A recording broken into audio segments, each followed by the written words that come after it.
Hey there, folks. Welcome to our cozy nook of tales and adventures. Today, like every episode, we're unlocking the doors of imagination to explore new worlds, meet fascinating characters, and experience unique emotions. I promise to take you on an unforgettable journey through the power of words. So get comfy, grab your favorite drink, snuggle into that perfect spot, and get ready to lose yourself in a new story. Leave the outside world behind for a while and dive with me into the depths of storytelling. If you enjoy our content and want to support the channel, consider hitting the subscribe button and giving the video a thumbs up. Now, without further ado, let's dive into today's story. Morning dawned reluctantly over the Shire, as if the sun itself hesitated to illuminate what the night had wrought. A pearlescent mist crept between the rolling hills and round doors of Hobbiton, unnaturally silent and purposeful in its advance. Where yesterday Primrose Blackberry had tended her award-winning roses, now stood only a perfect stone statue, her alarmed expression frozen for eternity, Secateur still clutched in delicate fingers turned to granite. She was the 9th hobbit claimed by the mist this week. Hobbit knelt before his neighbour's petrified form, his gardener's hands trembling as he placed a crown of freshly picked wildflowers at her feet. Unlike most in the Shire, who fled indoors when the mist appeared, Hobbit had watched from the shelter of Bag End's garden wall. He'd observed how the mist seemed almost sentient, how it coiled and probed like searching fingers before enveloping its victims in a swift, terrible embrace. Too many, he whispered to himself, rising and brushing soil from his knees. Too many taken already. Inside Bag End, where he'd been tending the gardens since old Bilbo Baggins had departed, the shelves sagged beneath the weight of countless books and maps. Though he was merely a gardener, Hobbit had spent many evenings poring over these volumes by candlelight, drawn to tales of lands beyond the Shire's borders, places most hobbits regarded as best left unvisited and unmentioned. It was on this particular morning, with the memory of Primrose's terrified face etched in his mind, that Hobbit pulled a dusty tome from behind a row of more frequently consulted books. The leather binding cracked as he opened it, releasing the scent of ancient parchment and forgotten knowledge. As he turned the brittle pages, a folded map slipped free, landing on the floor with a whisper of anticipation. The map was unlike any he had seen before, inked on material too thin to be parchment, too resilient to be paper. Silvery lines shimmered across its surface, rearranging themselves before his astonished eyes to reveal mountains, forests, and rivers that seemed simultaneously familiar and utterly foreign. At its center, marked with an elaborate star symbol, lay a location labeled in flowing script: the eternal waters, salvation and doom entwined. "'Tis an elven wayfinder and no mistake," came a voice from the doorway. Hobbit spun around, nearly dropping the precious map. A woman stood there, tall for a human, with silver-streaked hair bound in intricate braids and eyes that held the weight of mountains in their depths. Though her travel-worn cloak suggested a wanderer, the jeweled staff she carried spoke of arcane knowledge and power.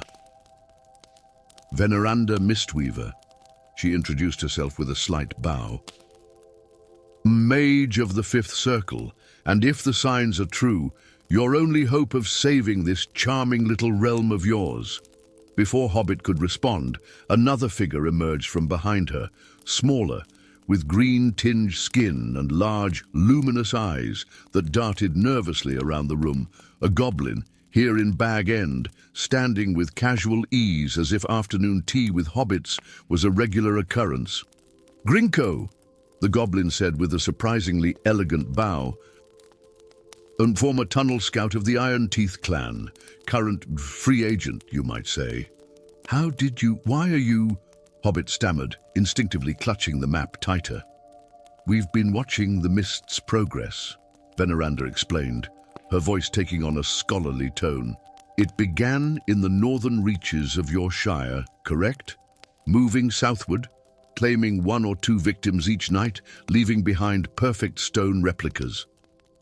Hobbit nodded mutely. It is no natural phenomenon, she continued. It is the breath of Khazad-dûm, an ancient curse awakened from the depths of the lonely mountain. And you, she pointed directly at Hobbit, are the last living descendant of the one who can end it. Me! Hobbit's voice emerged as a squeak. I'm just a gardener. My family has never been anything but gardeners and guardians, Grinko interrupted, his sharp teeth gleaming in the lamplight. Your ancestor, 7 generations removed, was Thorngrim the Vigilant. He was entrusted with guarding the border of this land against certain influences. Veneranda stepped closer, examining Hobbit with newfound intensity. You have his eyes, the same emerald shade, the same perception. Tell me, gardener, have you always been able to see the patterns in growing things? To know which seeds will thrive and which will fail before they even touch soil? Hobbit swallowed hard. It was true. He had always possessed an uncanny ability with plants, knowing intuitively how to coax life from the most reluctant soil.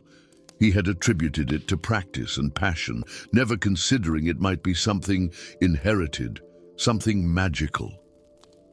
And the map you hold, Veneranda continued, will lead us to the only artifact capable of reversing the stone curse, the teardrop of Elbereth, a crystal that contains the waters of the first rain that ever fell upon Middle-earth. But we must make haste. At the current rate of advance, the mist will claim all of Hobbiton within a fortnight. Dawn found the unlikely trio crossing the border of the Shire, Hobbit's heart pounding with equal measures of terror and determination. He had never ventured beyond the familiar hills of his homeland, and now every step took him further into a world he had only read about in Bilbo's tales. The teardrop, according to Veneranda, was hidden in a temple deep within the old forest, beyond the realm of Tom Bombadil and into lands where the oldest trees remembered the first sunrise.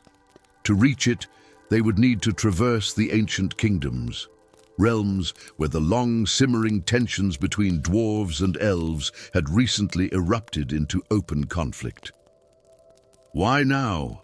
Hobbit asked as they made camp that first night, the distant sounds of unfamiliar creatures testing his resolve. Why has this curse awakened after all this time? Veneranda exchanged a guarded look with Grinko before answering. The alignment of the 7 stars of Durin's crown has broken ancient seals. Magic long dormant stirs once more throughout Middle-earth. But there is more. She hesitated, turning her gaze to the flames. The curse is targeting your people specifically. Someone or something wants the Shire emptied of its inhabitants. Their journey took them through lands transformed by conflict. In the foothills of the Blue Mountains, they witnessed dwarven siege engines bombarding an elven outpost, the air thick with smoke and the cries of the wounded. Forests that had stood for millennia lay charred and broken, casualties in a war whose origins were lost to all but the oldest memories. Grinko proved invaluable, his knowledge of hidden tunnels and secret paths allowing them to skirt the worst of the battlefields. One night, as they sheltered in an abandoned dwarven mineshaft, Hobbit discovered the truth about his goblin companion. I was there when it began, Grinko admitted, his voice barely above a whisper, the awakening of the stone breath. I was leading an expedition into the deepest reaches of the mountain, searching for mithril veins. We found something else instead, a chamber sealed with runes of warding, its walls adorned with carvings that depicted hobbits and dragons. Dragons? Hobbit's voice cracked. What have dragons to do with hobbits? Everything, Veneranda interjected, setting aside her staff. "It is time you knew the full truth, Hobbit. I'm not merely a wandering mage. For 3 centuries, I served as chief counselor to Thrain, king under the mountain. I was exiled when I opposed the war with the elves, branded a traitor for suggesting that an ancient enemy manipulated both sides." Her eyes reflected the firelight like pools of ancient sorrow. "Your ancestor, Thorngrim, made a pact with Morgulad, lord of fire drakes. In exchange for sparing the Shire during the Great Burning, Thorngrim promised that his descendants would guard a sealed gateway beneath what you now call Buzzard Hill, a gateway to the realm where the last dragons sleep, waiting to be awakened." Hobbit felt as if the ground had fallen away beneath him. "My family served dragons." "Protected them," Grinko corrected. "The dragons were not all evil, not as the tales portray them. Some sought only sanctuary from the hunters who would claim their fire for dark purposes, but knowledge fades, promises are forgotten, and the gateway has weakened. The stone breath is Morgulad's reminder of the pact, and his warning of consequences should it be broken entirely. Their path led them at last to the Temple of Eternal Waters, a structure of living crystal that rose from the heart of a grove where every leaf seemed to shimmer with inner light. Ancient elven sentinels, their armor green with moss and their eyes sharp with suspicion, barred their way. "None may enter the sacred grove," declared their captain, Silverwing, "especially not in the company of a goblin, traditional defilers of our sacred spaces." It was Hobbit who stepped forward, surprising even himself with his boldness. He presented the elven wayfinder, its silver lines pulsing with recognition of its kindred magic. "I come seeking the teardrop of Elbereth," he stated, his voice steadier than he felt, "to save my people from a curse of living stone." Silverwing's eyes widened at the sight of the map. The halfling bears the wayfinder of Celeborn. The prophecy speaks true. When stone walks in flesh's stead and ancient vows lie unfulfilled, the least shall guide the greatest power home. The interior of the temple defied comprehension, larger within than without, its crystal walls refracting light in patterns that told stories of creation and destruction, of powers beyond mortal understanding. At its center, suspended above a pool of water so still it appeared solid, hung a teardrop-shaped crystal that contained swirling, radiant liquid. The teardrop, Veneranda breathed reverently, the essence of creation itself. As Hobbit approached the sacred relic, the waters in the pool beneath it began to stir. From their depths rose a figure composed entirely of liquid, its features flowing yet recognizable, ancient, wise, and terrible in its beauty. "Guardian of the gateway," the water being addressed Hobbit directly. "You come seeking that which can break the dragon curse upon your kin." "Yes," Hobbit answered simply. "Please, the teardrop is yours to claim," the entity continued, "but know this. The pact your ancestor made cannot be broken without consequence. The stone curse may be lifted, but the gateway must still be guarded. A sacrifice is required. Blood of the Guardian must anoint the seals anew." Understanding dawned in Hobbit's eyes. "My blood. The price is my blood. Not your life, young one," the water being clarified, "but your freedom. One drop of your blood each moon cycle, given freely upon the gateway, will maintain the seals and keep your people safe. A lifetime of servitude to powers beyond your understanding." Veneranda placed a hand on Hobbit's shoulder. "There is no shame in refusing. We can seek another way." But Hobbit's mind was made up. He thought of Primrose Blackberry, frozen in eternal terror. Of children who would never grow up, of gardens untended, of a world of stone replacing the vibrant life of the Shire. "I accept," he said firmly. "But first, tell me the truth of this pact. What sleeps beneath Buzzard Hill that requires such vigilance?" The water being's form shifted, revealing for a moment the visage of a dragon unlike any depicted in the old tales, not a monster of destruction, but a creature of wisdom and sorrow. "Ah, the last clutch," it answered. 7 eggs containing the final hope of dragonkind, not the corrupt fire drakes of Morgoth's creation, but the original serpents of wisdom who taught the first elves to speak. They sleep until the world has need of their knowledge once more. With trembling hands, Hobbit reached for the teardrop.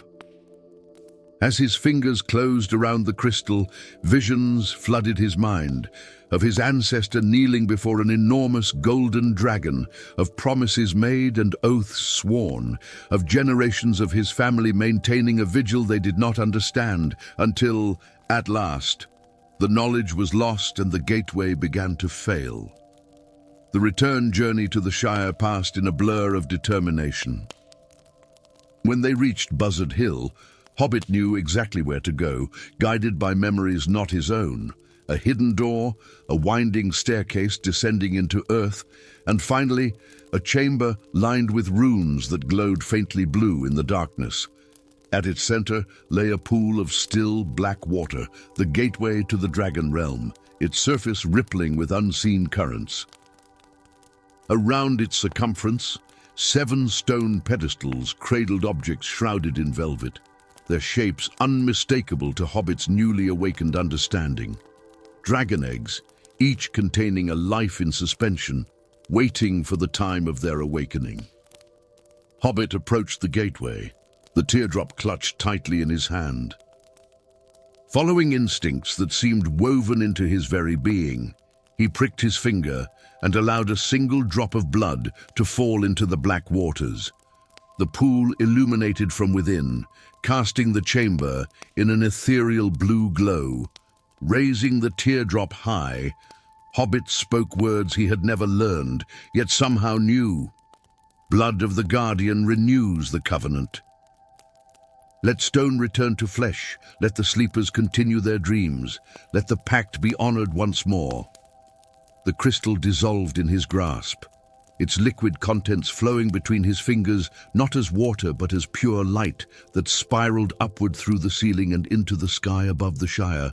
As it spread, a gentle rain began to fall, droplets of luminescence that transformed stone back to living flesh wherever they touched. Throughout Hobbiton, statues gasped and stumbled as life returned. Primrose Blackberry found herself standing bewildered in her garden, secateurs still in hand, wondering why everyone was staring at her with tears in their eyes. Beneath Buzzard Hill, Hobbit gazed into the illuminated gateway and caught a fleeting glimpse of enormous, ancient eyes regarding him with approval from the other side. A silent acknowledgement of promises renewed and duties accepted. "What now?" Grinko asked, his voice hushed with wonder at what they had witnessed. "Now," Hobbit replied with quiet resolve, "I tend a different kind of garden, one that grows beneath the hill instead of upon it." He straightened his shoulders, no longer merely a gardener, but a guardian of secrets beyond imagining, protector of a legacy that stretched back to the dawn of Middle-earth itself. "And every new moon," he added, "I will tell stories to the eggs, tales of sunshine and growing things, of a world that waits to welcome them when their time finally comes." In the soft blue light of the chamber, Hobbit began the first of many such tales, his voice gentle, yet carrying the weight of ancient promise. Above, the Shire continued its peaceful existence, its inhabitants unaware of the wonders that slumbered beneath their feet, guarded by the most unlikely of champions, a simple gardener with dragon dreams in his blood. Story 2. 3 winters had passed without respite, each day colder than the last, each night longer than should be possible. Where once verdant meadows had flourished, Now only crystalline landscapes of ice remained, silent monuments to a world slowly surrendering to eternal frost. In the warren chambers beneath Weathertop Hill, where the folk of the Shire had retreated from the merciless cold, hobbits stirred a meagre pot of soup hanging over one of the precious few remaining flames in all the land. The subterranean sanctuary held the last remnants of a once thriving people, hollow-cheeked children huddled beneath threadbare blankets, elders whose whispered tales of sunshine grew more distant with each passing day, families crowded into chambers never meant to house so many. Steam rose from Hobbit's pot, curling like ghostly fingers before dissipating into the chill that penetrated even these depths. His reputation as a cook had once been his pride, but how could one create culinary wonders from withered roots and the last shriveled vegetables from storage cellars long since emptied? "Not much of a meal today, I fear," he murmured to the small gathering awaiting their portions. "But tomorrow I shall try adding the pine bark in a different way. Perhaps with a touch more rosemary." A commotion at the far end of the central chamber interrupted his culinary contemplations. Messengers had arrived, their faces flushed with cold and something else, fear, perhaps, or awe. The crowd parted as Elder Oakbellow approached, his ancient face more grave than Hobbit had ever seen it. "The last sacred flame of Rivendell has been extinguished," the elder announced, his voice carrying through the sudden silence. "The elven havens are abandoned, their inhabitants fled across the sea. We stand alone against the long winter." Murmurs rippled through the assembled folk like wind through dying leaves.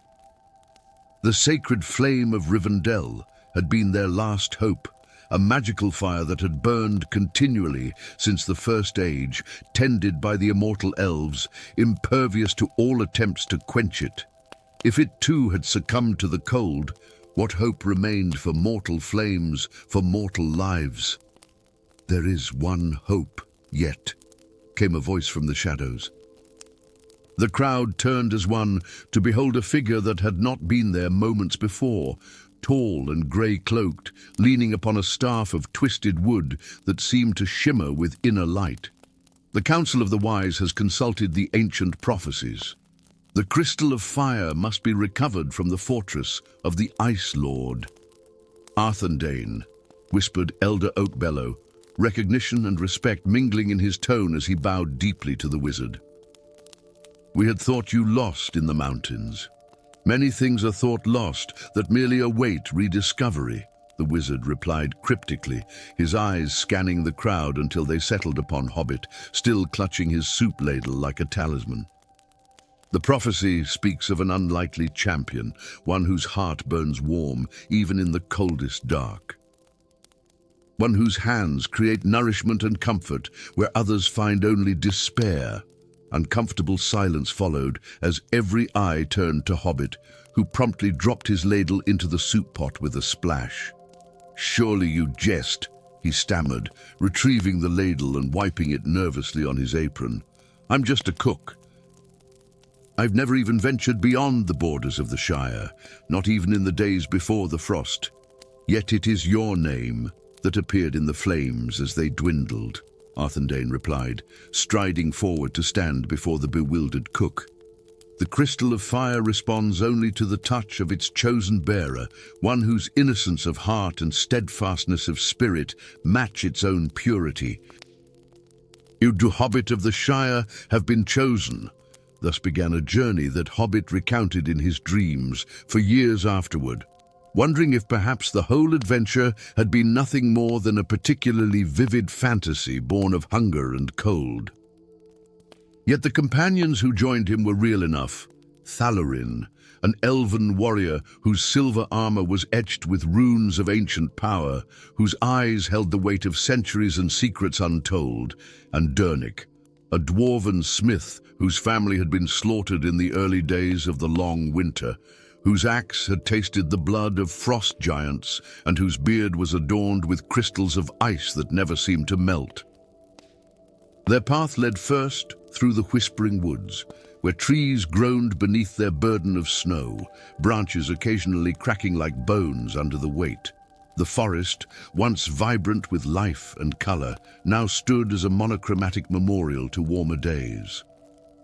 Yet even here, Hobbit's keen eyes spotted signs of endurance, a cluster of winterberries glowing red against the snow, a fox's tracks leading to a hidden den, the distant echo of a woodpecker still stubbornly seeking sustenance in the frozen bark.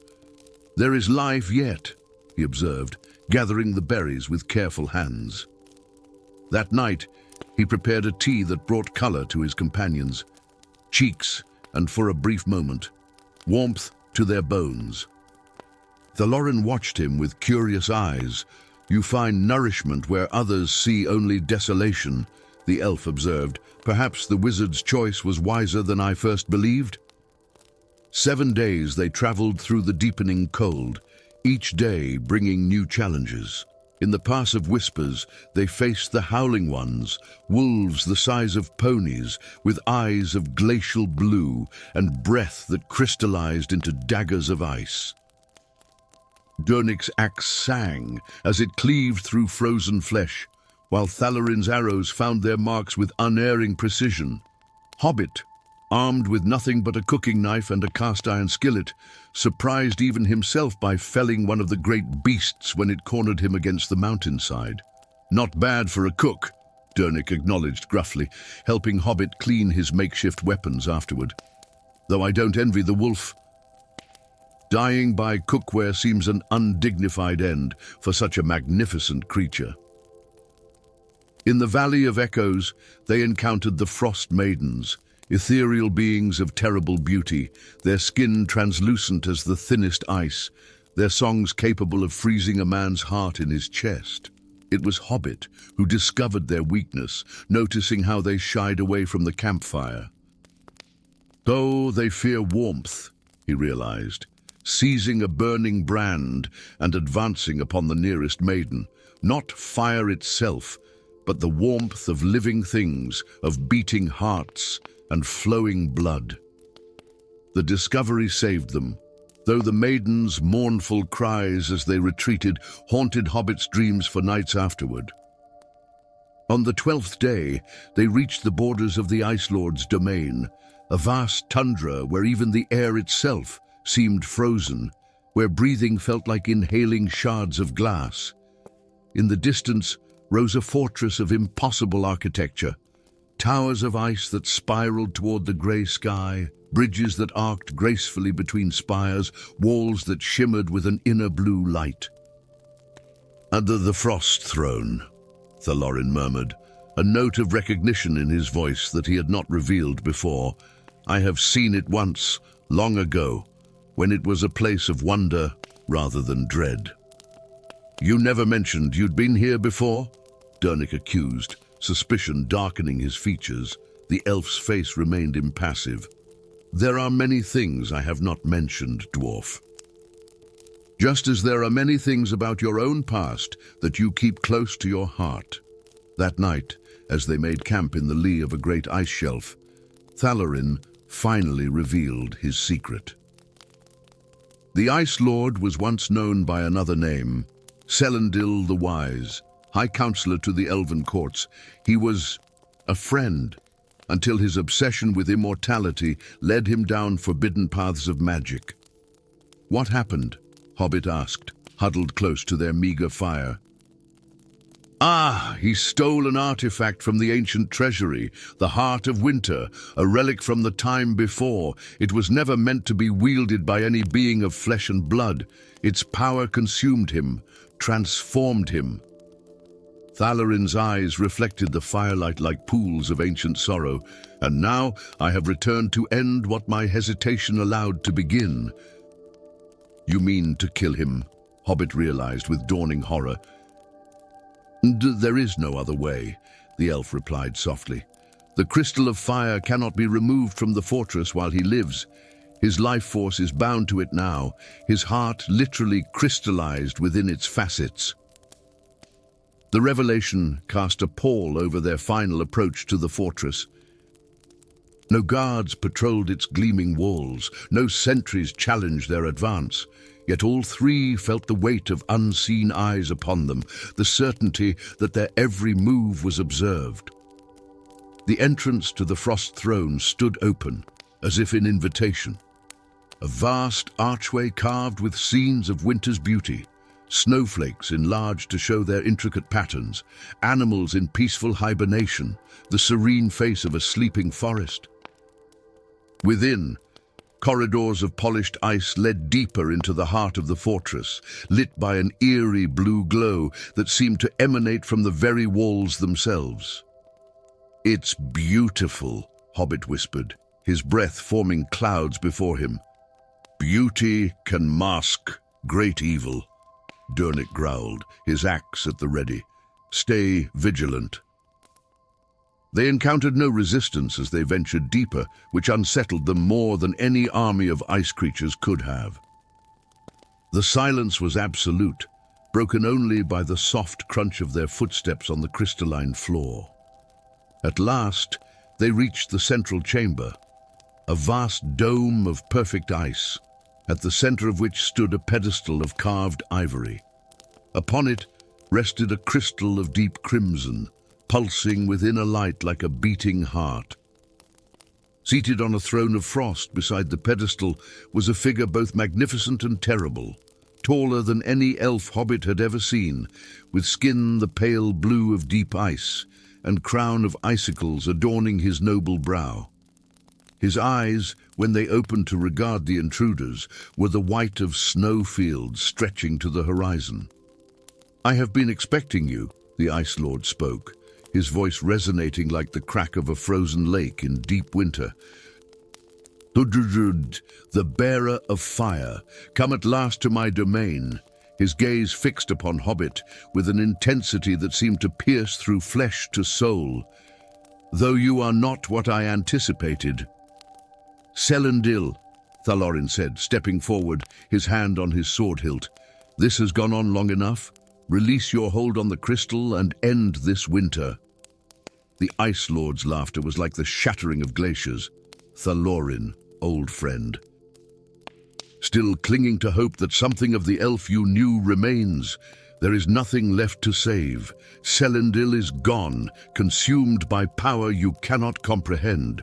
Then we shall take the crystal by force," Dernick declared, raising his axe. "You may try," the Ice Lord replied, with terrible serenity. What followed was a battle unlike any told in the chronicles of Middle-earth. The Ice Lord commanded the very elements themselves, spears of frost that erupted from the floor, blizzards that materialized from clear air, creatures shaped from snow and animated by his will. Thalorin and Dernick fought with the skill of warriors born to battle, while Hobbit ducked and dodged, seeking a path to the crystal that pulsed ever brighter as the combat raged around it. Yet as he drew near to the pedestal, Hobbit's steps slowed. The crystal's light washed over him, and with it came visions, glimpses of a past not his own, a young elf scholar hungry for knowledge, the discovery of an ancient text that promised immortality not just for elves but for all beings, the theft of the heart of winter, the ritual performed in desperate hope, the transformation that followed. And beneath it all, loneliness, centuries of isolation, watching from afar as loved ones believed him lost or corrupted beyond redemption. "Grandfather," Hobbit whispered, the word emerging unbidden from his lips. The battle around him seemed to freeze. The Ice Lord lowered his arms, the frost weapons he had summoned suspended in midair. "What did you say?" he asked, his voice suddenly stripped of its otherworldly resonance. Hobbit himself didn't understand until another wave of visions washed over him, his mother telling stories of her father, lost in the northern wastes before Hobbit was born, a locket containing a portrait of an elf with kind eyes and scholar's hands, the same hands that now ended in blue-tinged fingers tipped with frost. "You're my grandfather," Hobbit said with greater certainty. "My mother was Elindra, daughter of Selendil and Marin of the River Folk." She used to say I had your eyes, your curiosity. The Ice Lord, Kellendil, stepped forward, frost weapons dissolving around him, to gaze more closely at Hobbit's face. Recognition dawned in his snow-white eyes, followed by something long absent. Warmth. Elindra's son, he breathed. I never knew she had a child. I never knew. The crystal of fire pulsed more rapidly upon its pedestal, responding to the surge of emotion in the chamber. Hobbit, guided by instinct he couldn't explain, took Selendil's frozen hand in his own warm one and led him to the crystal. The prophecy wasn't about taking the crystal from you, Hobbit realized aloud. It was about bringing warmth back to your heart. The crystal doesn't need to be moved, you need to be remembered. As their joined hands hovered over the crimson gem, its light intensified, enveloping them both in a warm glow that spread outward, touching Thalarin and Dernick, radiating beyond the fortress walls to the frozen wastelands beyond. The winters were never meant to last forever, Selendil said softly, his features softening as the blue tinge began to fade from his skin. And they were meant to be followed by spring. I had forgotten that. I had forgotten so much. The crystal shattered beneath their touch, not in destruction, but in release, fracturing into motes of light that spread upward and outward like embers from a roaring fire. Where they touched the ice walls, water began to trickle. Where they passed through the fortress roof to the sky beyond, clouds parted to reveal a sun whose warmth had been absent for too long. Outside the frost throne, the first drops of meltwater began to fall from icicles. Beneath the hardened snow, the first green shoots stirred in soil that remembered what it was to be warm. And in the heart of what had been the Ice Lord's domain, a grandfather embraced his grandson for the first time. The last crystals of frost melting from his ancient eyes like long overdue tears. Spring had returned to Middle-earth, brought not by force of arms or magical artifacts, but by the simple, enduring warmth of recognition and love, a fire that, once kindled, could never truly be extinguished, no matter how long or deep the winter. Story 3. In the ancient library of Lorehold, where candles burned eternal and dust motes danced like memories in shafts of amber light, Hobbit noticed the first disappearance. Words, entire passages, vanishing from the sacred scroll he had been transcribing. Not faded by time or worn by handling, but simply gone, as if they had never been written at all. The parchment remained, pristine and unblemished, waiting for a story that had been stolen from its very surface. Hobbit ran his fingers over the emptiness, his heart quickening with a dread he could not name. As the youngest scribe in the great library, keeper of histories that stretched back to the first dawn, he had spent his life among words. Quiet and observant, he found more companionship in ancient texts than in the bustle of the living world beyond the library's towering dome. But never had he witnessed such an impossibility. Words departing of their own accord, like birds taking flight from the page. "Master Quillsworth," he called, his voice barely disturbing the hallowed silence. Something strange has happened to the Chronicle of the Seventh Age." The ancient librarian shuffled forward, spectacles perched on his nose like a curious owl. He squinted at the scroll, then removed his glasses, polished them methodically, and replaced them, as if the problem might be with his vision rather than reality itself. "Most peculiar," he murmured, tracing gnarled fingers over the blank parchment. "Most peculiar indeed. And not the first instance this month." By evening, word had spread through Lorehold that 3 more texts had been found similarly afflicted: the Celestial Almanac, the Treatise on Elvish Songcraft, and most disturbingly, the only existing copy of the Prophecies of Moonshadow. Meanwhile, in the villages that dotted the countryside, farmers reported that their children had forgotten ancient planting songs passed down through generations. In the eastern mountains, dwarven runesmiths discovered that their enchantments no longer held power, the magical symbols becoming mere decorative scratches on metal. It was on the seventh day of the vanishing, as scholars had taken to calling it, that the summons arrived for Hobbit. Not by messenger or carrier bird, but by a far more unusual method. The very ink from the scroll he was examining rose up, forming into letters that hovered in the air before him. The White Council requires your presence. The fate of all stories hangs in the balance. The journey to the Alabaster Tower took Hobbit far from the comfort of his scrolls and inkwells. Across the whispering plains, where tall grasses sang forgotten ballads to the wind, through the crystal forest where trees of living glass chimed melodiously as their branches swayed.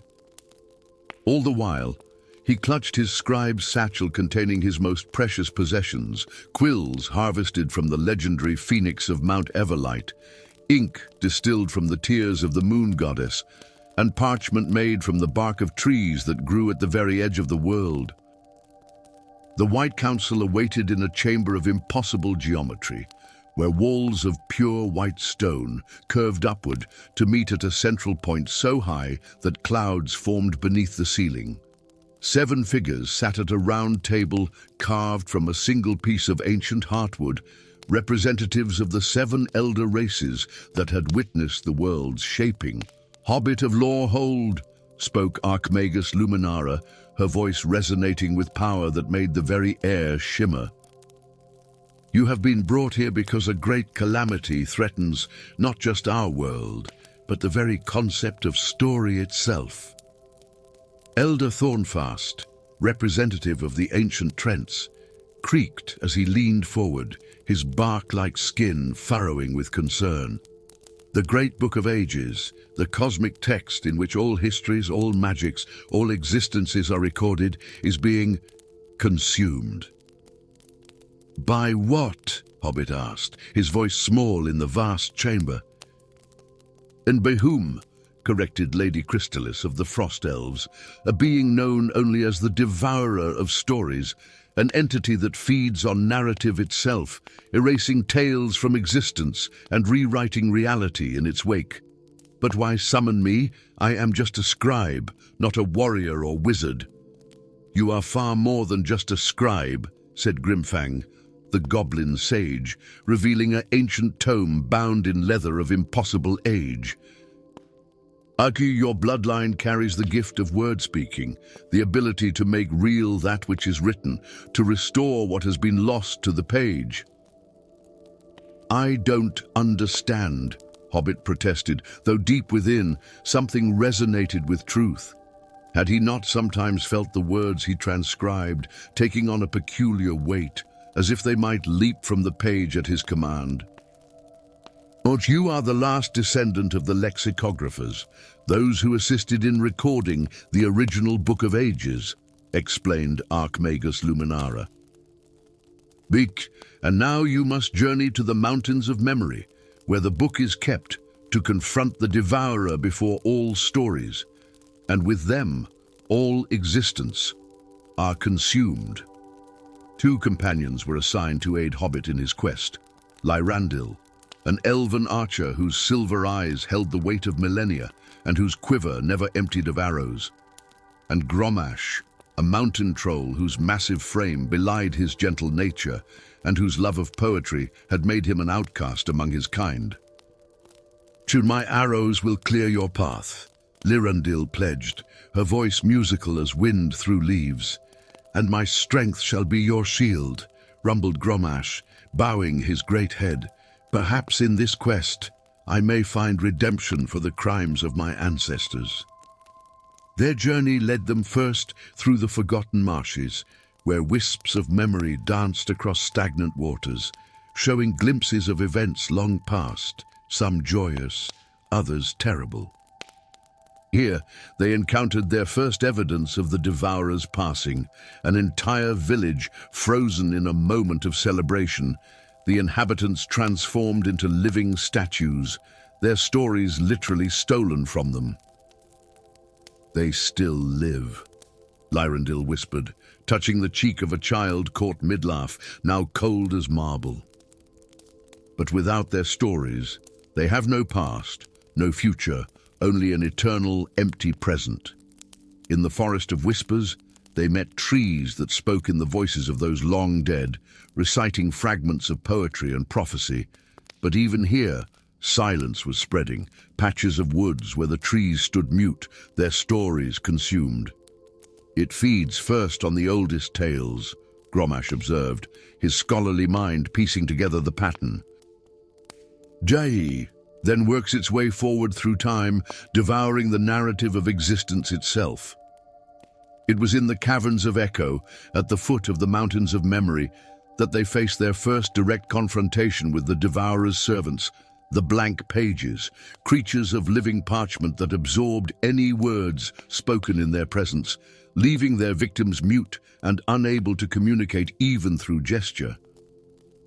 Lyrandil's arrows, dipped in ink from Hobbit's precious supply, pierced the creatures, leaving words written upon their forms that caused them to crumple and dissolve.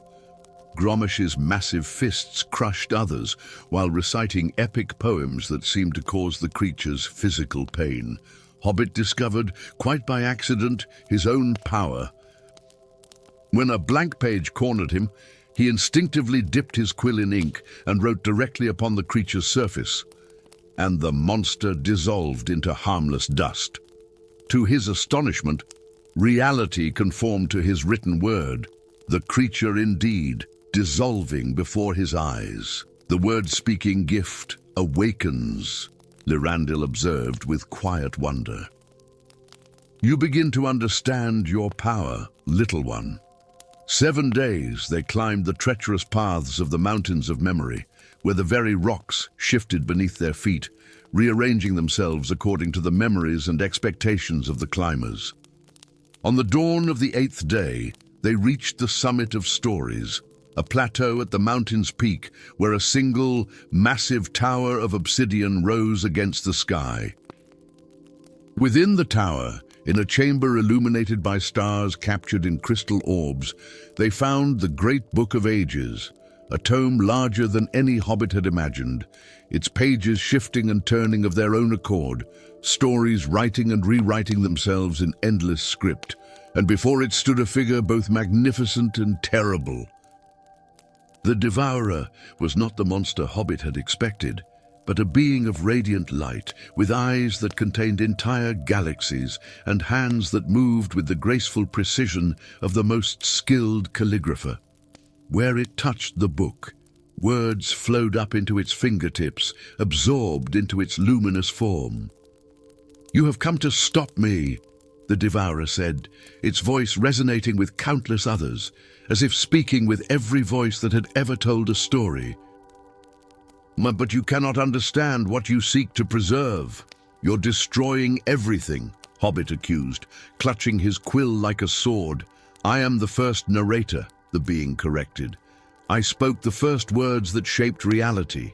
I wrote the first story that became history. And I have watched as my creations forgot me, left me alone in the silence between stars, while they told new tales that had no place for their creator." The sorrow in its voice was so profound that even Lyrandil, who had witnessed the rise and fall of civilizations, wept silent tears. So I began to take back the words I had given, to unmake what had forgotten its maker, to return all stories to the silence from which they came. But stories aren't meant to be possessed, Hobbit argued, stepping closer to the book, noticing with horror how many of its pages had already gone blank. "They're meant to be shared, to change and grow with each telling. What would you know of loneliness, little scribe?" the Devourer asked, its light dimming slightly. "To speak endlessly into void, to create worlds that turn their backs upon you." It was Gromash who answered, his deep voice surprisingly gentle. "I know something of being forgotten, of being cast out by one's own kind. But I also know that destruction isn't the answer to loneliness." "Then what is?" demanded the Devourer. "A new story," Hobbit said, inspiration striking him like lightning. One that includes you, that recognizes the first narrator not as a forgotten god, but as part of the ongoing tale. Hobbit stepped forward and, with trembling hands, took up a pen that lay beside the great book, a pen made of pure starlight. He began to write, his gift of word-speaking flowing through him, words appearing on the page not just as ink but as living light, and the first narrator, who had been forgotten, was remembered again, not as a distant creator alone in the darkness, but as the voice that begins all stories, that lives in every word, spoken or written. And the peoples of all lands raised their voices in a song that honored the first narrator, weaving their individual stories into a greater whole that could never again be forgotten. As he wrote, Lyrandil began to sing, her elven voice carrying notes of impossible beauty. Gromash joined, his rumbling bass providing foundation to her soaring melody. And most wondrous of all, the devourer itself began to change, its form softening, the stolen words flowing back from its body to the book, pages filling once more with text. A song, the being whispered, its voice now singular rather than legion, a story that includes me. From the tower, the song spread, carried by winds, by birds, by the very fabric of magic itself. Across forests and plains, mountains and seas, the peoples of the world found themselves spontaneously joining in a melody they somehow already knew. Dwarves in their mountain halls, elves in their woodland realms, humans in their bustling cities, and creatures of every kind added their voices to the last song of the ancients, which was also, paradoxically, the first song of a new age. In Lorehold, scholars watched in wonder as words reappeared on empty parchment. In the eastern villages, children remembered planting songs their parents had feared lost forever. In the frozen north, frost elves found their ice crystal magic returned, stronger than before. And in the tower atop the mountains of memory, the being that had been the devourer of stories transformed into the keeper of tales, its purpose renewed, its loneliness eased by the knowledge that it would forever be part of the story it had once sought to erase. Hobbit returned to Lorehold, though he was changed by his journey. No longer just a transcriber of others' words, he became a creator of new stories, each imbued with a small measure of the word-speaking gift.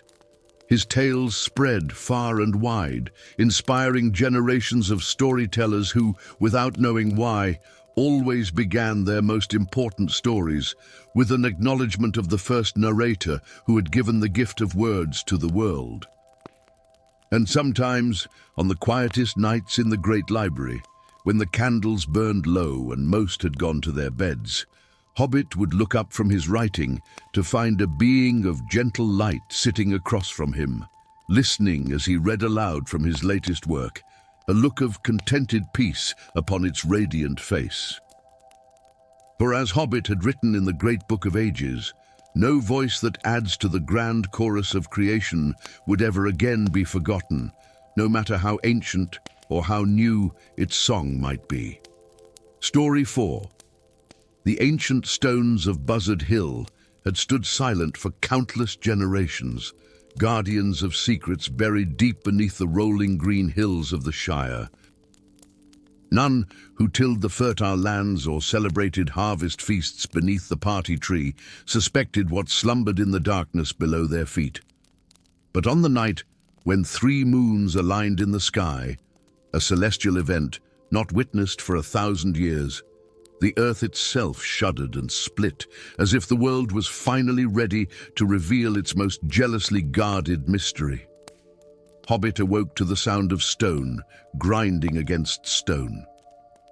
The small cottage where he lived at the edge of the village trembled, tools rattling against the walls of his forge.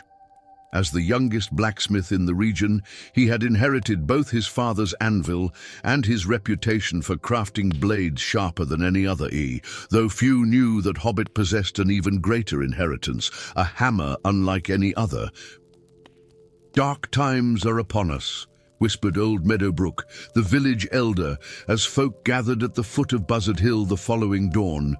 A great fissure had opened in the hillside, revealing stone steps descending into shadow.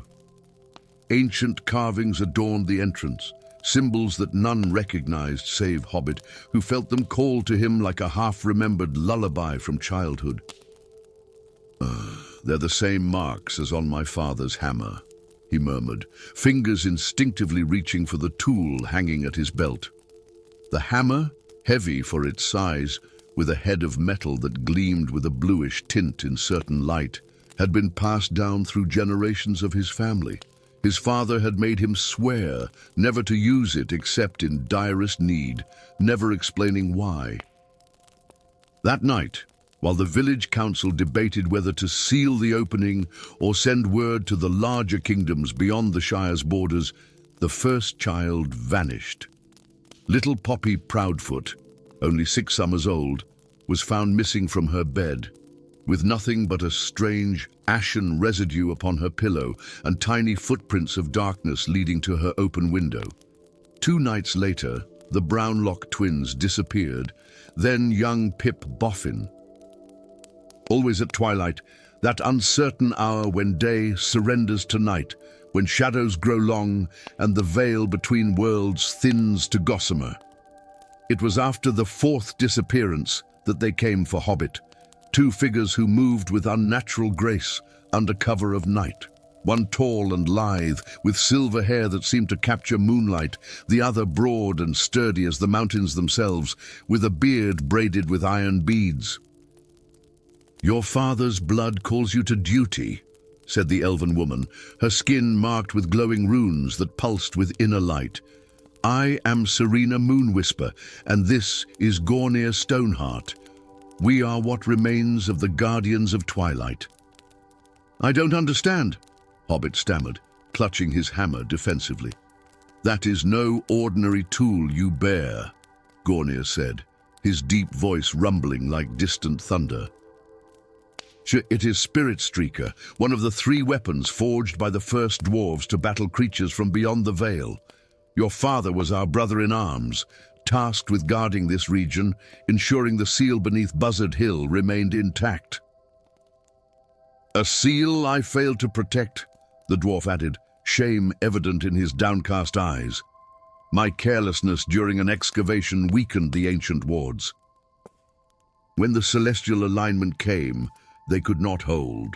Serena's luminous eyes fixed on Hobbit. "The children are being taken to the Shadow Realm. Each twilight, the portal opens wider. Soon, the creatures will no longer need to retreat with the dawn." "Why would they take children?" Hobbit asked, his voice barely a whisper.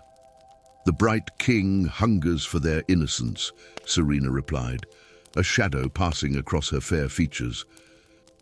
"He was once an elven lord of great wisdom, but his obsession with immortality led him to dark experimentations. He seeks to merge our world with the Shadow Realm, creating a twilight kingdom where he will reign eternal." "And what can I do?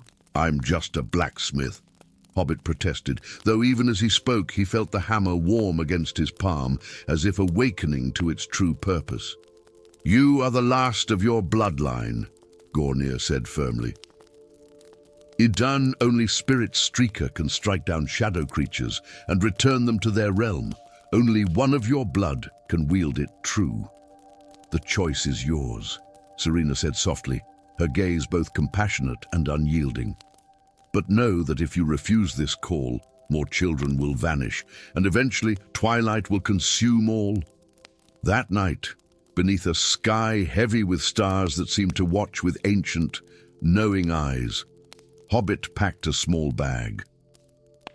He carefully wrapped his father's hammer in cloth embroidered with protective runes that Serena had given him, As he left his forge, perhaps forever, he ran his fingers one last time over the anvil where he had shaped metal and, unknowingly, been shaped himself for this moment.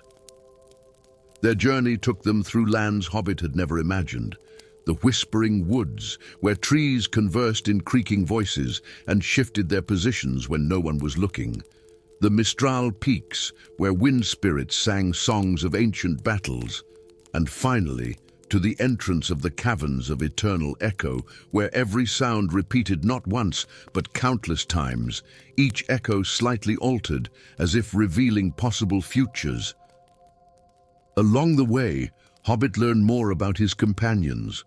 Serina's runic markings were not decorative, but necessary.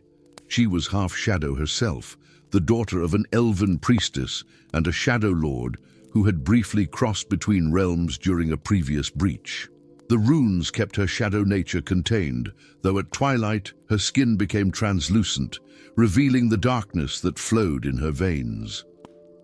Gornir had once been chief excavator for the Ironbeard clan, discovering ancient relics and forgotten lore. His pride had led him to dig too deeply beneath Buzzard Hill, ignoring warnings in old texts. When he realized his error, he had sealed himself in, attempting to repair the damage with his own life force.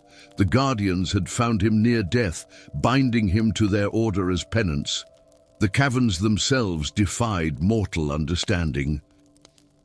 Passages shifted and turned back upon themselves. Stalagmites rose and fell like the breathing of some enormous beast. Walls wept luminescent tears that formed pools reflecting not the cavern ceiling, but alien skies filled with unknown constellations. It was in the deepest chamber, where the boundary between worlds had grown tissue thin, that they finally confronted what they sought. A portal of swirling twilight energy, neither light nor darkness, but the uncertain space between, stretched across the cavern wall. Through it, they glimpsed a twisted landscape, familiar shapes rendered alien, colors muted yet somehow more intense, and at its center, a palace of crystalline shadow. "The Bright King's stronghold," Serina whispered, her voice causing ripples across the portal's surface. "The children will be there at the heart of his power." As if summoned by her words, shapes emerged from the portal, elongated figures with fingers like twisting branches and eyes that seemed to drink in light rather than reflect it. They moved with a fluid grace that defied natural law, and where they stepped, reality itself seemed to warp and buckle. "Shadow Sentinels!" Gornir growled, raising his battle axe. "The Bright King knows we've come." The battle that followed tested every skill Hobbit never knew he possessed. His hammer, Spirit Streaker, sang through the air with a sound like breaking glass, leaving trails of blue-white light that cut through the shadow creatures. Where it struck, their forms shattered and dissolved, returning to the twilight from which they had emerged. Yet for each creature vanquished, another emerged from the portal, which grew wider with each passing moment. Serina fought with twin blades of silvery metal, her movements blurring as her shadow nature responded to the proximity of her kindred. Gornir's axe cleaved great arcs of force that momentarily pushed back the advancing darkness. "We cannot defeat them all," Gornir shouted above the otherworldly shrieking of the shadow creatures. "And the portal must be sealed." Serina pointed to an ancient mechanism at the cavern's edge, a great wheel of stone and metal inscribed with the same runes that marked both Spirit Streaker and her skin. The sealing device, it requires Spirit Streaker's power and the blood of a guardian to activate. Hobbit fought his way toward the mechanism, each step harder than the last as shadow tendrils grasped at his ankles. When he finally reached it, he raised Spirit Streaker high, ready to strike the central seal that would begin the closing ritual. "Wait!" Serina cried, her voice cutting through the chaos. "If you seal the portal now, the children will remain trapped in the Shadow Realm forever." Hobbit's hammer froze mid-swing. "Then what choice do we have?" "I can hold the portal stable," Serina said, her runes glowing brighter as she pressed her hands against the swirling energy. Long enough for someone to pass through, find the children, and return. "It's suicide," Gornir argued, his axe cleaving another shadow creature. "No mortal can survive the shadow realm for more than moments without being transformed." Serena's eyes met Hobbit's across the chamber. "I'm already part shadow. I can guide you, but once inside, my runes will fade. My shadow nature will emerge fully." "You'll become one of them," Hobbit realized with horror. "Yes," she acknowledged calmly, "but it may give you time to find the children and lead them to the portal. Gornir will hold it open from this side." "And what of the Bright King?" Hobbit asked. "Spirit Streaker was forged to combat shadow creatures," Gornir said grimly, "including those who were once elven lords. The choice before Hobbit was impossible: seal the portal and doom the children to an eternity in shadow, or risk everything on a desperate rescue that might release an ancient evil upon the world. The hammer in his hand seemed suddenly heavier than all his years at the forge had prepared him for. In that moment of doubt, Hobbit remembered his father, not as the stern guardian he now understood him to have been, but as the man who had taught him that metal must pass through fire to find its true strength. "Hold the portal," he commanded, a newfound authority in his voice. "I'm going through." As Hobbit stepped into the twilight between worlds, Spirit Streaker blazing with blue-white fire in his hand, he felt both terror and a strange sense of homecoming, as if his entire life had been forging him for this moment, hammering him upon the anvil of fate until he was strong enough to face what waited beyond the veil of reality. Whether he would save the children and return, or whether the shadows would claim him as their own, was a tale yet to be written in the annals of the Guardians of Twilight. But in that moment of decision, Hobbit the blacksmith was transformed into something legend would remember, a guardian willing to walk into darkness to bring light to those who could not find their way home. Story 5. In the land where ancient willows whispered secrets of forgotten ages, and where the stars themselves seemed to dance upon the crystalline waters of Mirror Lake, the fate of all realms trembled in the hands of one small being. For it was not in the mighty halls of elven kings, nor the mountain fortresses of dwarven lords, that destiny chose to reveal its fragile threads, but in the humble hands of a weaver named Hobbit. The night the heavens wept, tears of light began like any other in Fourth Hill. Lanterns swayed gently along cobblestone streets as the villagers closed their shops and retreated to warm hearths. Hobbit sat alone in his cottage at the edge of the settlement, his nimble fingers working the loom as they had every evening for as long as he could remember. The steady rhythm of the shuttle passing through warp threads had always brought him peace, even when his tapestries began showing events yet to unfold. When the meteor tore through the night sky, it left a trail of silver fire that reflected in Hobbit's wide eyes. The ground trembled as the celestial visitor plunged into the heart of Mirror Lake, sending towering waves to crash upon the shore. Steam rose like phantoms from the water, cloaking the valley in an ethereal mist. "The stars have fallen," whispered Hobbit, his hands frozen mid-motion on his loom. Something pulled at him, an inexplicable yearning that drew him toward the lake. By dawn, strange tales spread through Fourth Hill. Villagers spoke of dreams more vivid than memory, dreams of ash falling like snow, of mountains crumbling to dust, of darkness consuming the sun. Yet none could recall these nightmares with the clarity that Hobbit could, for in his mind's eye he had witnessed not just one possible doom, but hundreds, each path leading to the same end, obliteration. 3 days after the meteor's fall, when the mist finally cleared from Mirror Lake, Hobbit found himself wading into the still warm waters.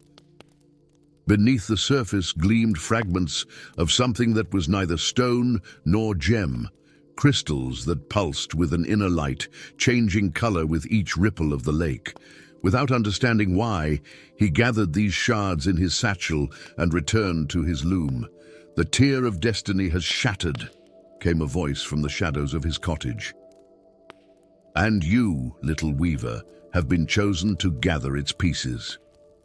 The stranger called himself the Grey Pilgrim, a towering figure with eyes that held the wisdom of countless centuries. He explained that the crystals were fragments of the cosmic loom used by the Valar themselves to weave the tapestry of reality. For millennia, it had hung in the void between worlds, untouched, until something, or someone, had cast it down. "Why me?" Hobbit asked, his voice barely above a whisper. "Because your bloodline has always seen what others cannot," replied the pilgrim. "You are descended from the first weavers, those who assisted the Valar in the great making. Your tapestries are not mere art, they are echoes of creation itself." That night, Hobbit worked the crystal shards into a small tapestry. As the final thread locked the crystals in place, the fabric shimmered and transformed, showing not what was or what had been, but what could be. Countless futures overlapping like reflections in a hall of mirrors.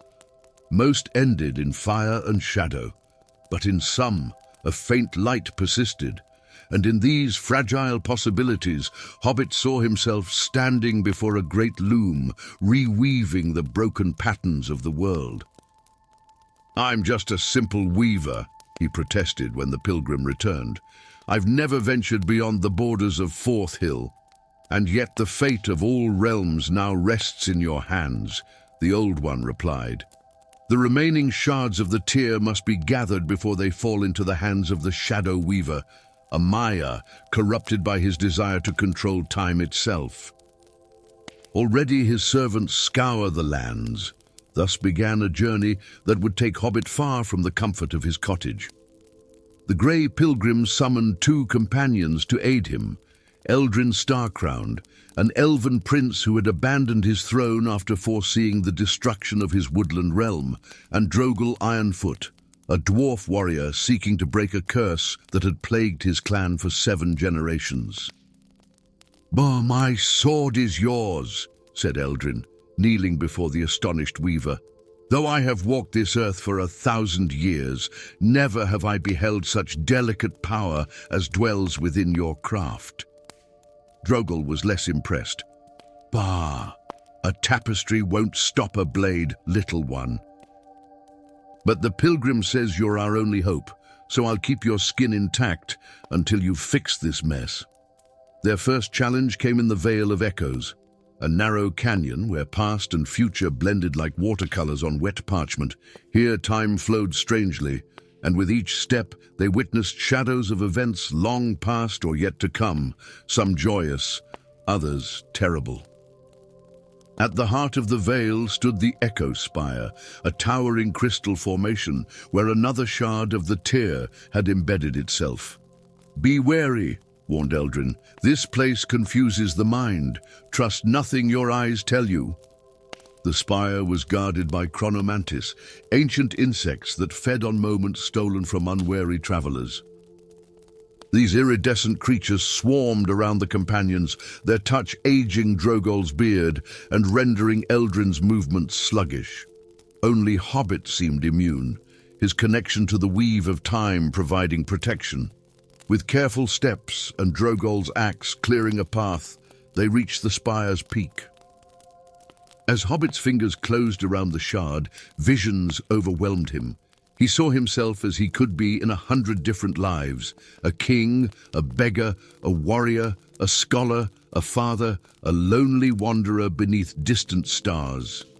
"Focus, lad," Drogal's voice cut through the visions. "Which one is real? Which one is you?" "All of them," Hobbit whispered, "and none. They're just threads of possibility."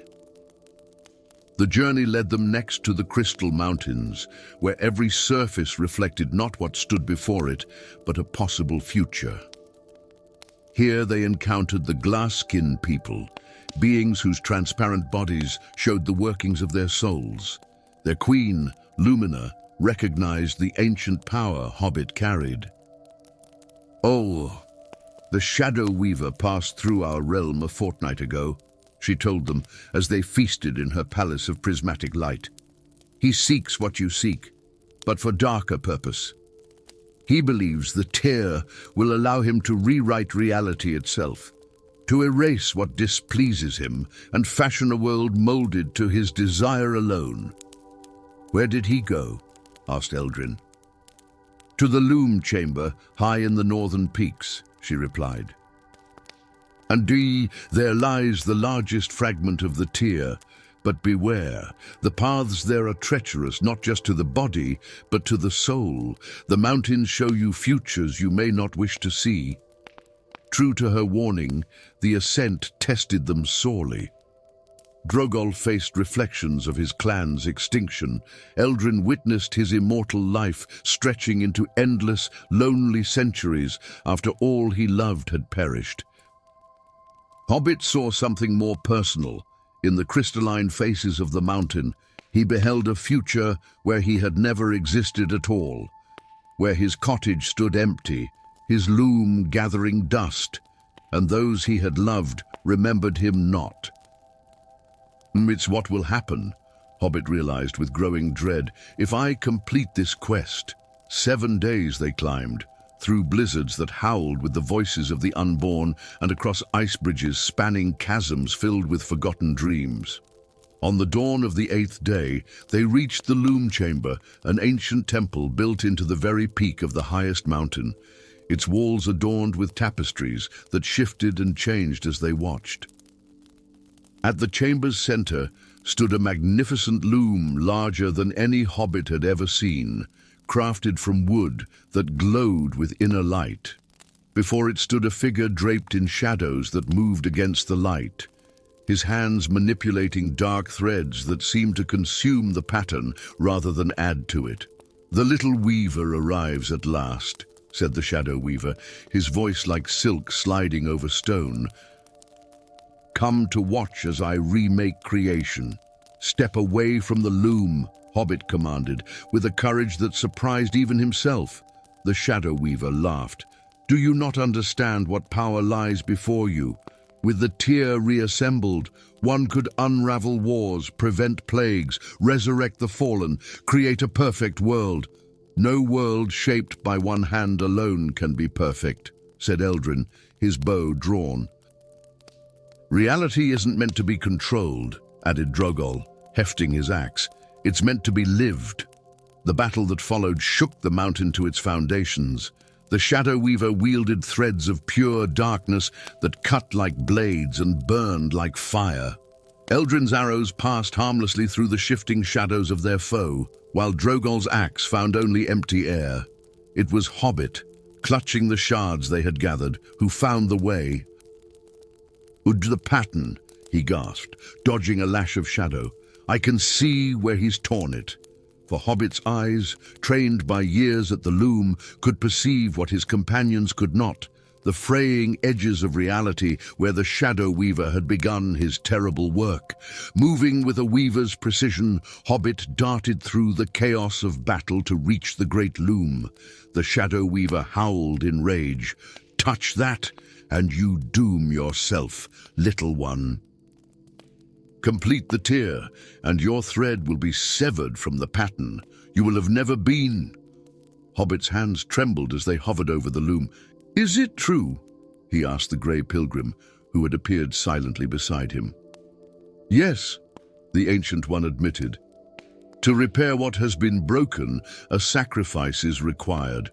A thread must be given to bind the rest. If you do this thing, you will be erased from the memory of the world. Those you have loved will never have known you." Tears filled Hobbit's eyes as he thought of his cottage by the lake, of the simple joys of his life, of friends and family who would forget he had ever existed. "But the world will continue?" he asked. "It will."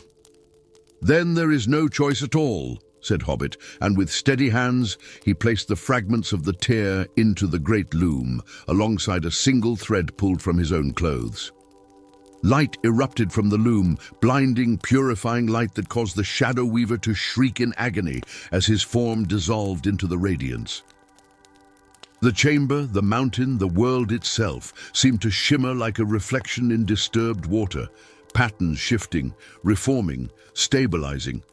In that moment, Hobbit felt himself unraveling, his memories, his identity, his very being dissolving into the weave of creation. His last thought was not of regret, but of the tapestry he had begun at home, one showing not doom, but dawn breaking over Mirror Lake. And then he was gone. In the land where ancient willows whisper secrets of forgotten ages, there stands a small cottage by Mirror Lake. Inside, a loom sits by the window, lovingly maintained though no one remembers who built it.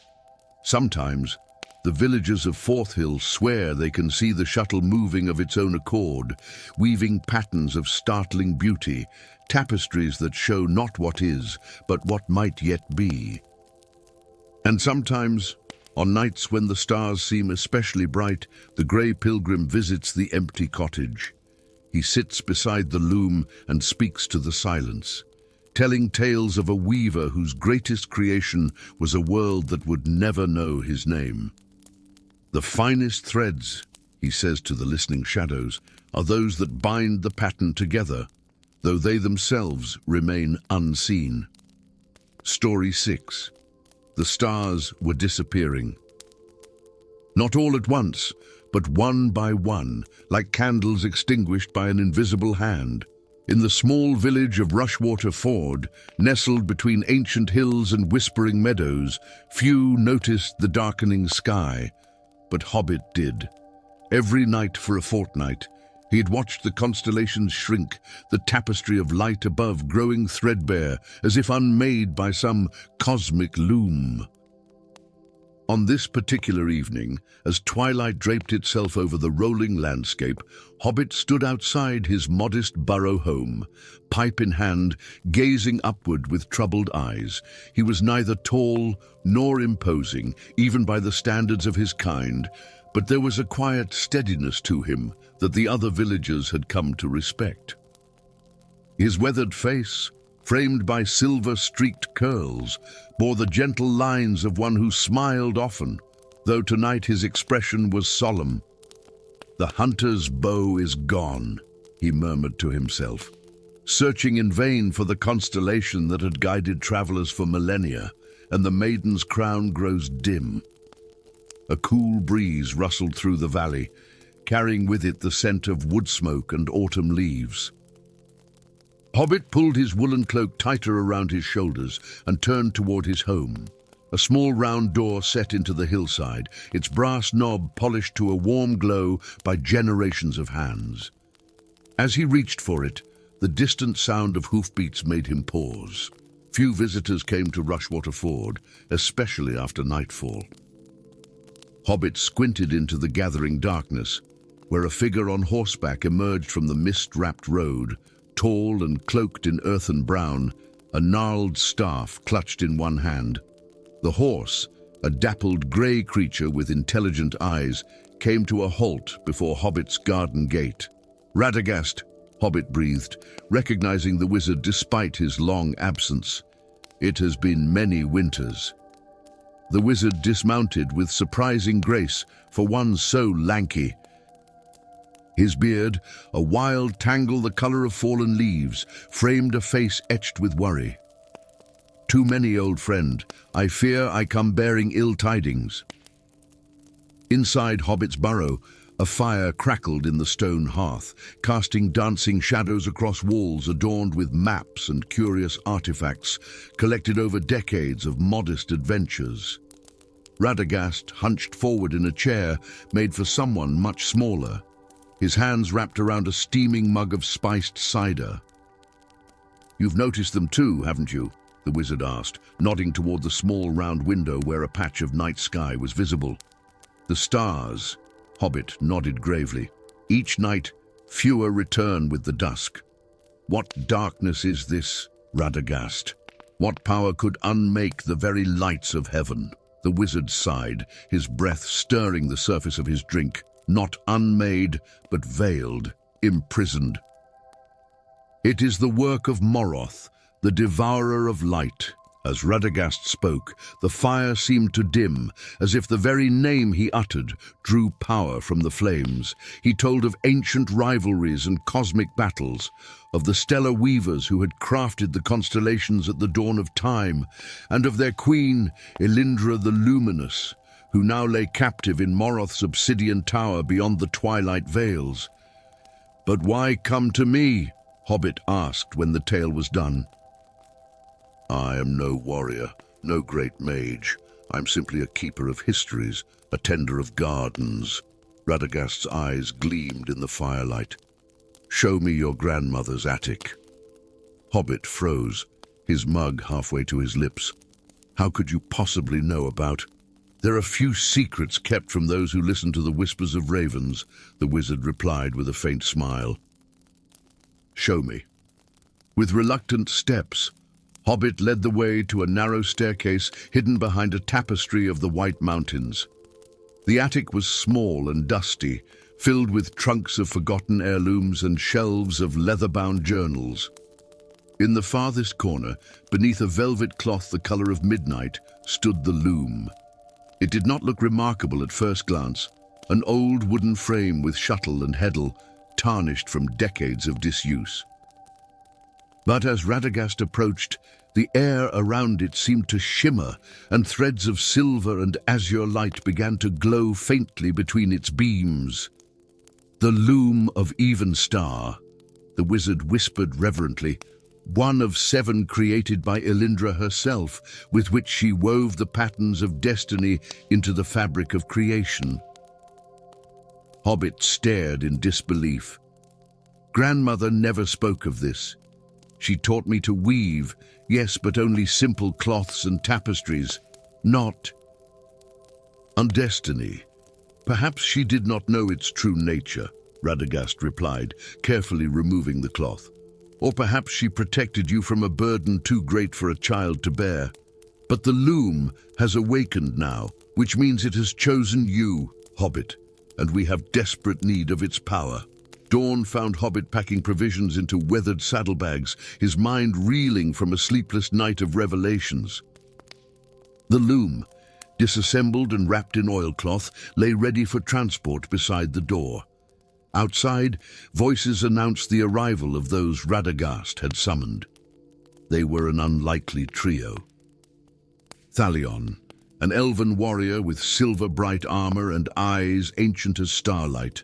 Durgan, a dwarf astronomer whose beard was adorned with tiny crystals that caught the morning sun, and a tall, lean human who called himself simply Wayfarer, whose eyes changed color with the light and whose memory extended back only a single moon's cycle. "These are your companions," Radagast explained, "each bound to this quest by threads of fate, woven long ago. Thalion's ancestors swore an oath to protect the looms of Elindra. Durgan's star charts may guide us through the twilight veils, and Wayfarer—" The wizard paused, studying the man with curious eyes. "Wayfarer's purpose will reveal itself in time." Their journey began beneath an ominous sky, where the blue of morning struggled against encroaching shadows. Rushwater Ford soon fell behind them as they followed ancient paths that wound through forests of silver-barked trees whose leaves whispered secrets in forgotten tongues. By midday, they had reached the borders of lands Hobbit had only known from tales told around winter fires. As they traveled, Hobbit learned the skills of the loom from Radagast. Each night, when they made camp, the wizard would help him assemble it, and together they would weave patterns that shimmered with inner light. Sometimes the patterns showed visions, fragments of far-off places, or glimpses of possible futures. "The loom does not create destiny," Radagast explained one evening as they worked. "It merely reveals the patterns already present in the great weave of existence.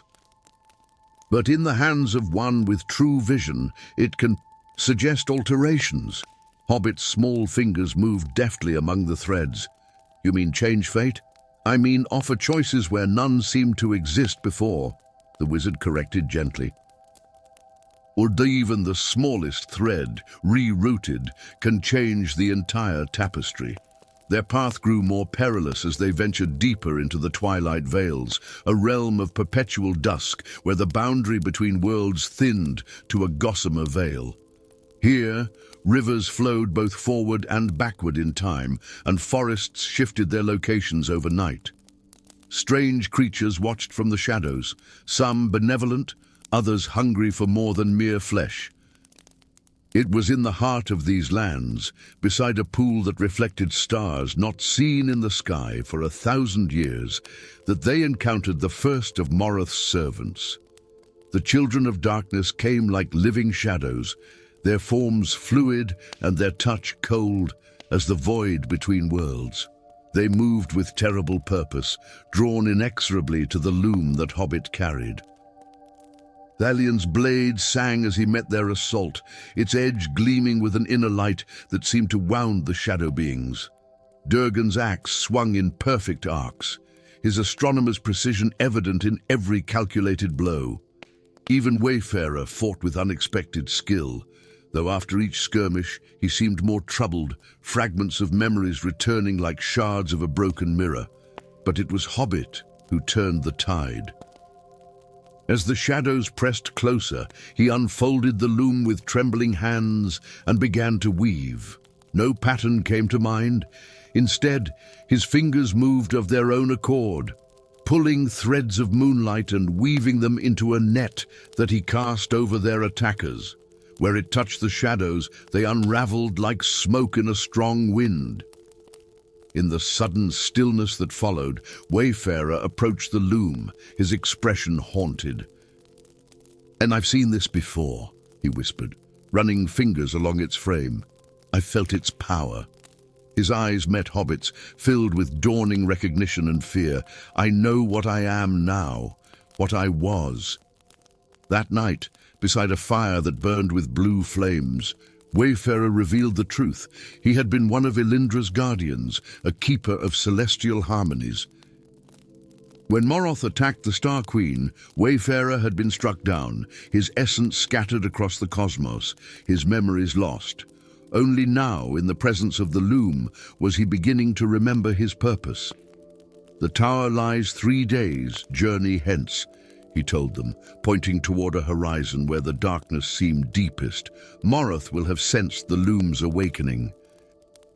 We must move swiftly before he completes the unweaving of the stars." As they neared their destination, the land itself grew hostile. Thorned vines reached for them from blackened trees, and the ground shifted treacherously underfoot.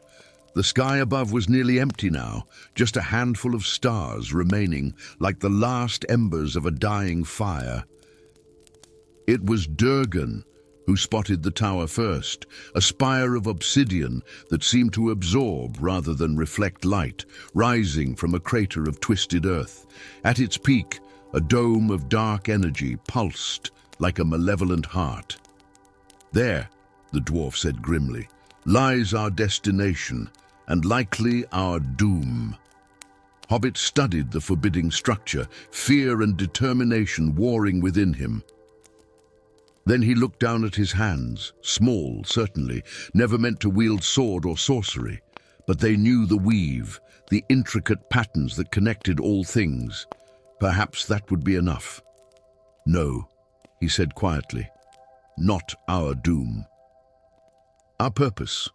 And as the first light of dawn broke over the horizon, pale and weakened, but present still, Hobbit began to assemble the loom one final time, his fingers moving with newfound confidence among the threads of destiny, ready to challenge the darkness that threatened to unravel the very fabric of the world. As he worked, a single new star appeared in the fading night sky, a promise, perhaps, or a reminder that even in the deepest darkness, light finds a way to endure.